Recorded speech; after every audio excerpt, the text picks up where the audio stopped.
आज हम करेंगे बच्चों चैप्टर नंबर 5 का एक्सरसाइज 5.2 का 11th क्वेश्चन। इसका 11वां सवाल ये कह रहा है विच टर्म ऑफ एपी 3, 15, 27, 39।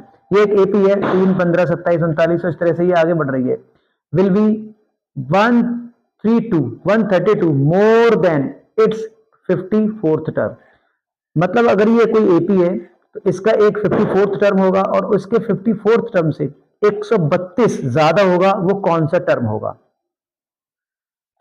तो इसमें हमको क्या दिया है, इसमें हमको एक सीरीज दे रखी है एपी 3, 15, 27 और 39। ठीक है, चलो तो इसमें a इजिकल टू क्या है 3 एंड d इजिकल टू क्या है 15 माइनस 3 इजिकल टू कितना आ जाएगा 12। ये d आ गया, ये a आ गया। ठीक है, अब ये मुझे कंडीशन क्या कह रहा है, कंडीशन कह रहा है 132 ज्यादा है। सपोज ए nth टर्म है, suppose the term A nth, suppose A nth term है ना, is 132 more than it's 54th term. अब आपको मालूम नहीं है तो इसको एज्यूम करना पड़ेगा, तो मैंने ए nth टर्म मार लिया जो 132 या 132 मोर देन है, ज्यादा है इट्स 54th टर्म से। ठीक है, हम इसको देखो रखते हैं, सपोज ए nth टर्म है और इसका 54th टर्म क्या होगा a 54 और ये a nth टर्म है। अब ये जो है 132 ज्यादा है, मैं इसको अगर बराबर करना चाहूं तो अभी तो नहीं कर सकता क्योंकि 132 ज्यादा है, तो मैं इसमें 132 जोड़ दूंगा। जब मैंने इसमें 132 जोड़ दिया, अब ये चीज इसके बराबर हो गई। ठीक है, तो ए nth को मैं कैसे लिख सकता हूं, ए n को a plus n minus 1 into में d, और a 54 को कैसे लिख सकते हैं a प्लस 53 इंटू में d, और प्लस के 132 यहां पे चल रहा है। यहां से मैं n की वैल्यू फाइंड कर लूंगा तो वही मेरा टर्म आ जाएगा कि ये कौन से नंबर का टर्म है जो 132 ज्यादा है इसके 54 टर्म से। तो ए क्या है बेटा इस सीरीज का 3 प्लस n माइनस 1 इंटू, और डी क्या है इसका 12 इजिकल टू ए क्या है 3 प्लस 53 इंटू 12 प्लस 132। ठीक है, अब 3 प्लस 12 का मल्टीप्लाई इसमें होगा तो 12n माइनस 12।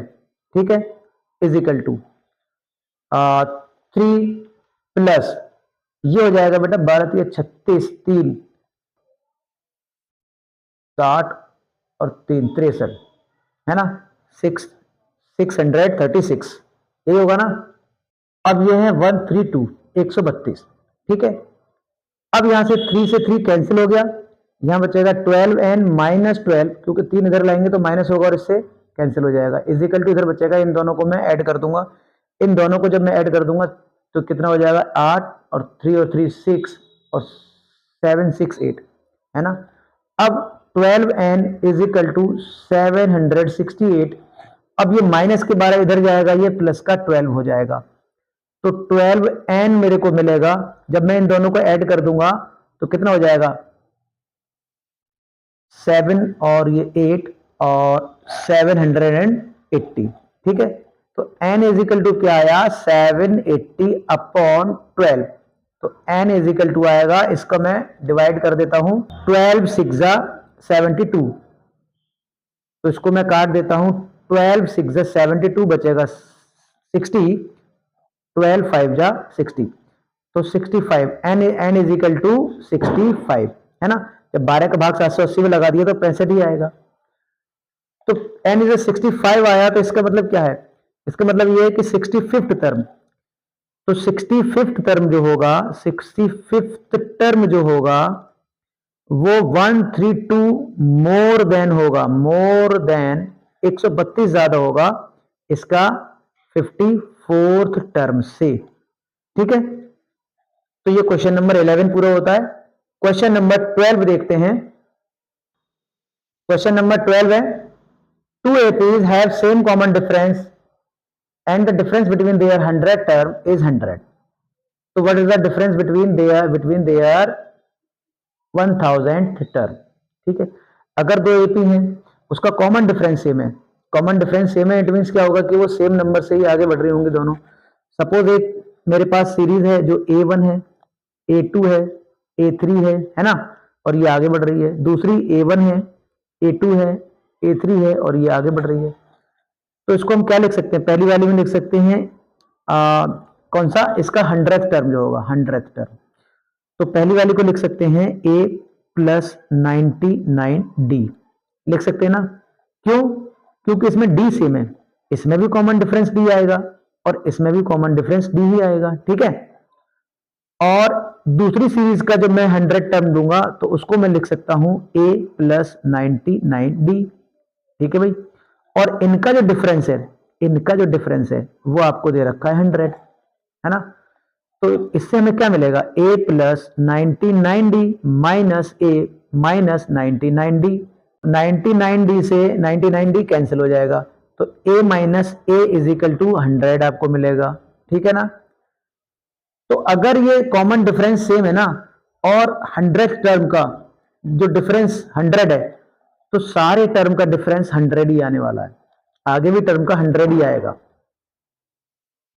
देखो अब मैं लिख सकता हूं A1000 माइनस A1000, ये हमको पूछा है कि इसके 1000 का जो डिफरेंस होगा वो क्या होगा। तो इसको भी मैं लिख सकता हूं A प्लस 999D, है ना, क्योंकि D सेम है, minus A plus 999D is equal to क्या आएगा, तो ये आएगा देखो A plus 999D minus A minus 999D, इससे ये कैंसिल। तो ये भी तो सेम ही चीज आ रही है, A माइनस A, जो कि मैं निकाल चुका हूं। A माइनस A कितना है, 100, इसका आंसर ये आ रहा है। तो इट मीन्स मैं कह सकता हूं कि इसके जो 1000th टर्म का डिफरेंस होगा वो भी 100 ही होगा, ठीक है। 12 क्वेश्चन होता है खत्म।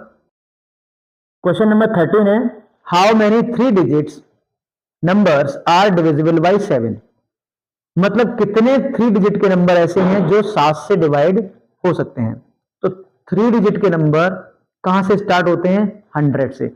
बेसिकली अगर मैं देखूं तो ये 100 से स्टार्ट होते हैं और कहां तक जाते हैं, 999 तक जाते हैं।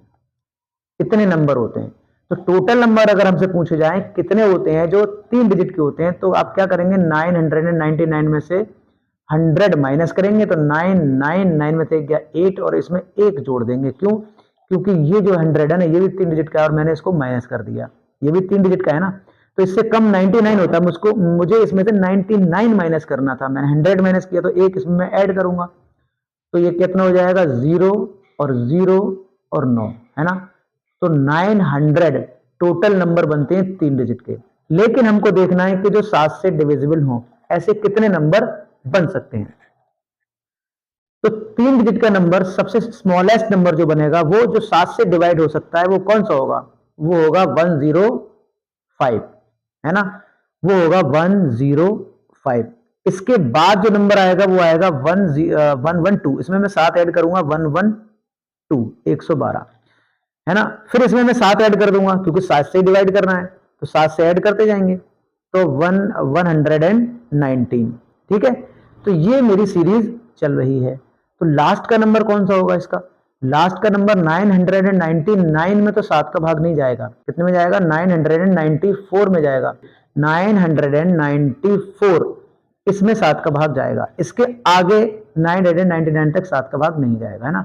तो टोटल इतने नंबर बनने वाले हैं जो 7 से डिवाइड कर सकते हैं।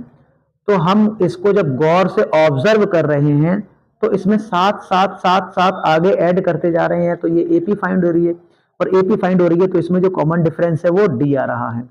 तो ए इज इक्वल टू 105 है and D is equal to क्या है, इसमें 112 में 107 घटाएंगे, 5 घटाएंगे तो 7, ठीक है। अब मेरे को निकालना है ये जो 994 है ना, ये कौन से टर्म पे है। सपोज ये nth टर्म पे है, तभी तो मैं बताऊंगा ना कि टोटल टर्म कितने हैं, टोटल नंबर कितने हैं। तो सपोज ये a nth टर्म है, तो जनरल टर्म होता है मेरे पास a plus n minus 1 into में d is equal to a nth term निकालते हैं ऐसे, ठीक है। अब मुझे इसमें 105 है प्लस n माइनस 1 इंटू और d कितना 7 है और is equal to a n क्या है मेरे पास 994, है ना।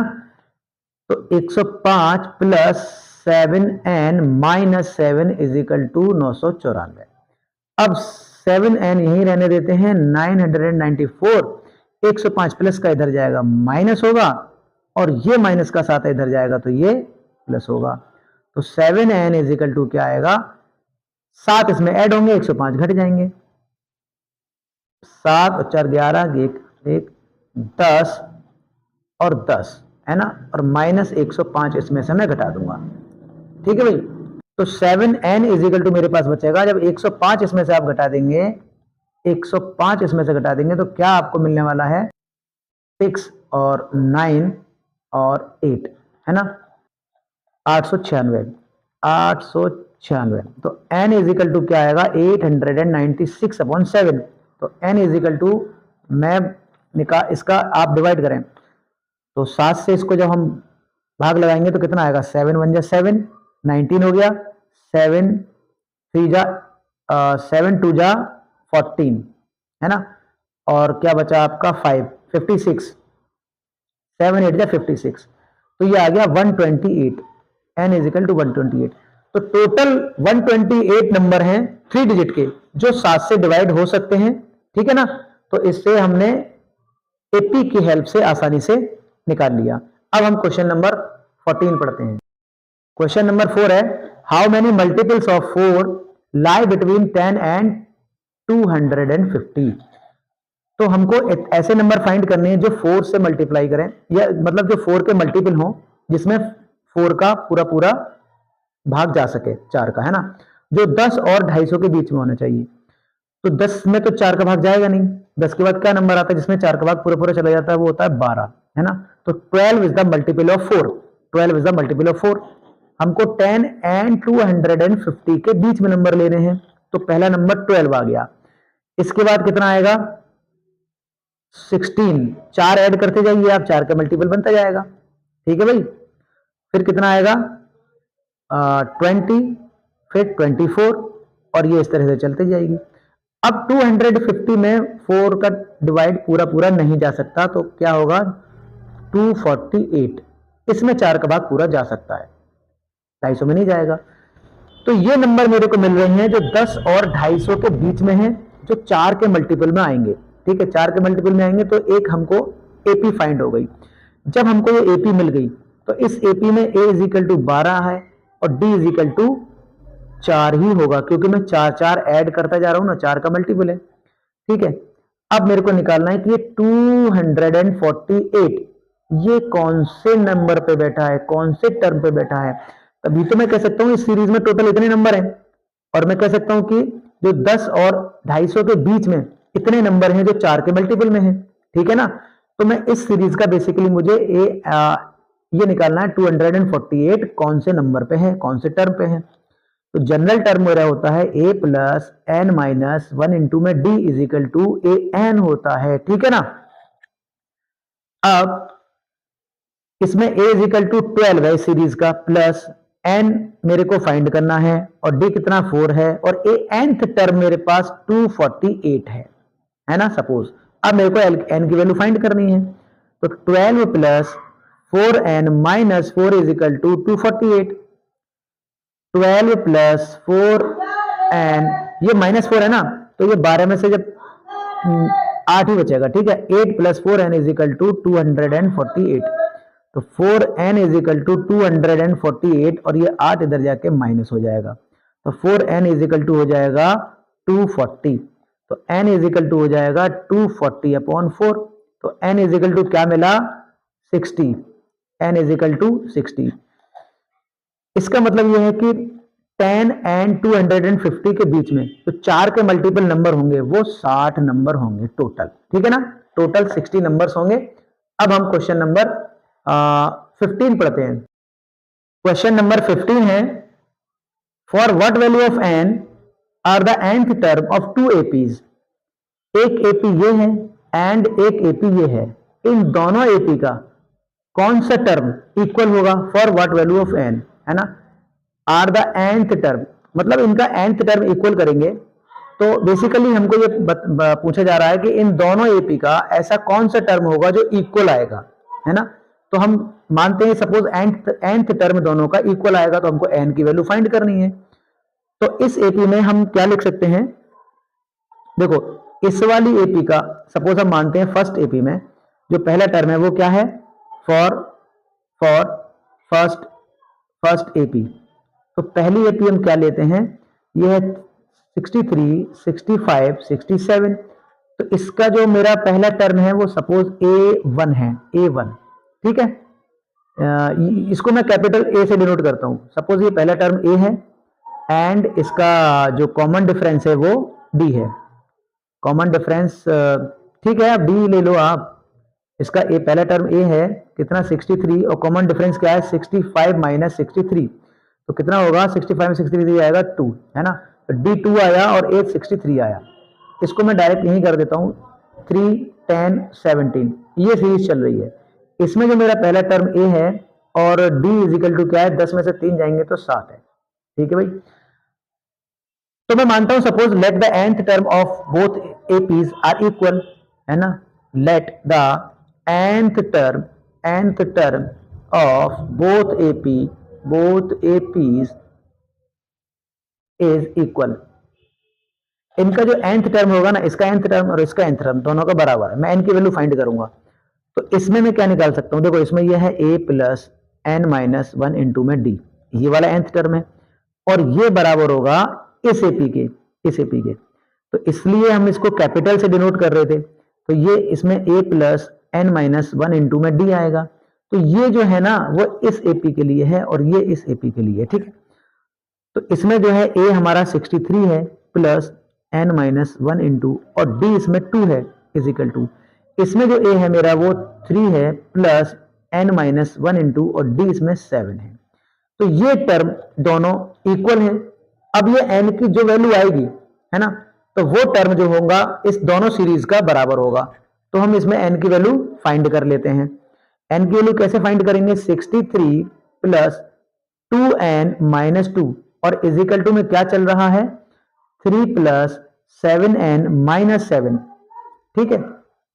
अब इसमें अगर ये कंफ्यूजन ना हो इसलिए हम ये मान लेते हैं कि इसका पहला टर्म कैपिटल ए है और इसका जो कॉमन डिफरेंस है वो कैपिटल डी है।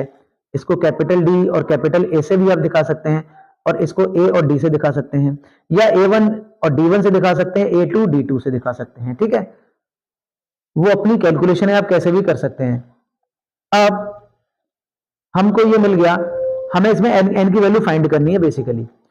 तो ये 63 है माइनस के 2 है तो 2n और प्लस क्या बचेंगे मेरे पास 61 इज इक्वल टू, यहां पे क्या है 7n और ये प्लस और माइनस, तो माइनस के बचने वाले हैं 4, ठीक है। 7n इधर लेके आइए आप, 61 इधर लेके जाइए आप। तो 2n माइनस 7n और इज इक्वल टू में क्या है -4 माइनस 61। तो यहां बचेगा मेरे पास माइनस का 5n इज इक्वल टू ये हो गया माइनस का 65। माइनस से माइनस कैंसिल हो गया और n इज इक्वल टू आएगा 65/5। तो n इज इक्वल टू 13, ठीक है।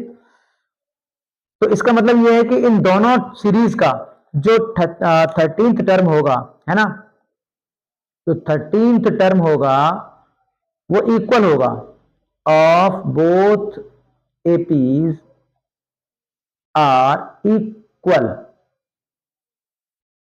ठीक है।